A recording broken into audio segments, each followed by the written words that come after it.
Fidélité à l'option socialiste du Mali, tel fut le thème également développé par le chef de l'État à l'occasion de l'inauguration de l'exposition sur l'édification économique de la République populaire de Chine, inauguration à l'occasion de laquelle étaient conviés les membres de la direction nationale du parti, du gouvernement, de l'Assemblée nationale avec à leur tête les camarades Jean-Marie Connet, ministre d'État chargé du plan et de la coordination des affaires économiques et financières, et Mahaman Alassane Haïdara. Répondant à l'allocution de bienvenue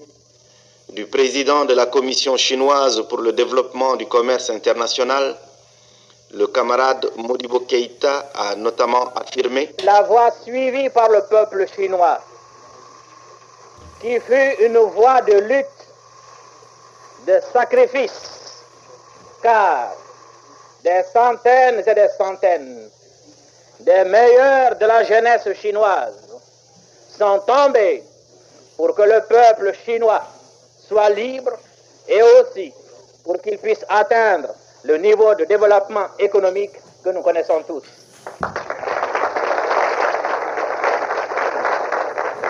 Camarades, pour nous Maliens,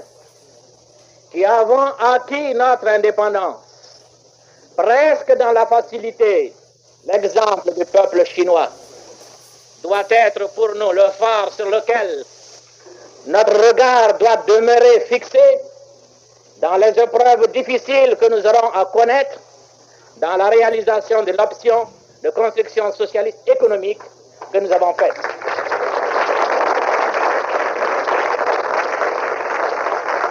C'est-à-dire donc que si nous voulons nous aussi réussir, si nous voulons dans quelques années montrer au peuple du Mali les victoires que nous aurons remportées dans le domaine de notre développement économique,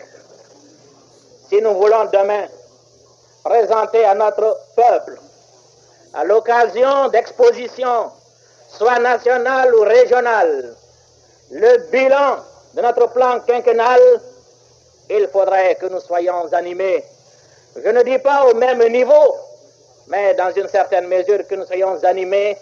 du même esprit de sacrifice et de combat qui ont dominé la vie du peuple chinois. Camarades, je ne trahirai pas votre mission en affirmant à nos amis chinois qu'ils avaient certes la possibilité d'exposer ici des réalisations de leur économie qui pouvaient ne pas être comprises par un peuple sous-développé. Mais le peuple chinois a tenu à exposer ici dans cette enceinte des réalisations qui pourront être comprises par le peuple malien, un peuple sous-développé, et qui pourront dans une certaine mesure l'inspirer dans sa politique de développement économique.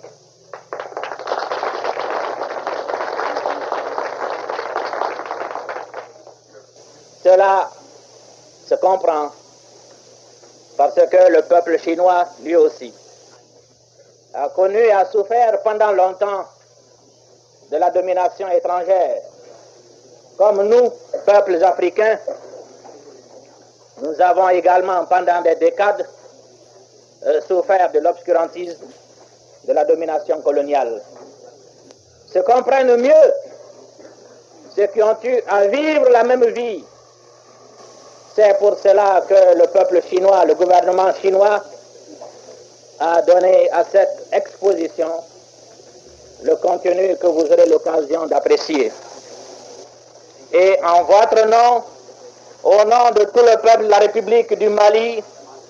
je tiens à remercier très sincèrement le peuple et le gouvernement chinois pour l'offre qu'ils viennent de nous faire, non seulement de cet immense hangar, mais aussi des 53 articles que nous aurons l'occasion d'apprécier et qui pourront être directement insérés dans le circuit de notre développement économique.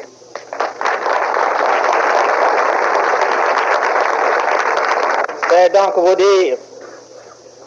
camarades chinois, que nous savons apprécier déjà les réalisations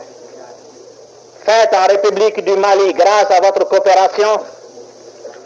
réalisations qui sont au niveau de nos possibilités et qui permettront peut-être dans quelques mois de faire en sorte que la République du Mali n'aura plus à importer ni sucre ni thé.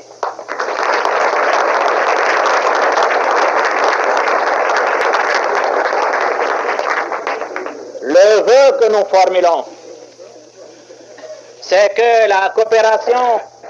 instaurée entre la République populaire de Chine et la République du Mali puisse se renforcer de jour en jour dans l'intérêt de nos deux peuples, et aussi qu'apparaisse enfin le jour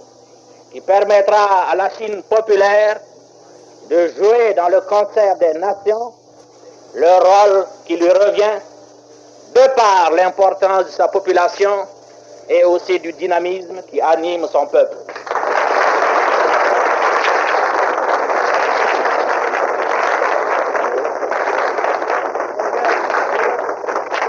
Signalons enfin que les membres du corps diplomatique et des milliers de militants assistaient à cette manifestation.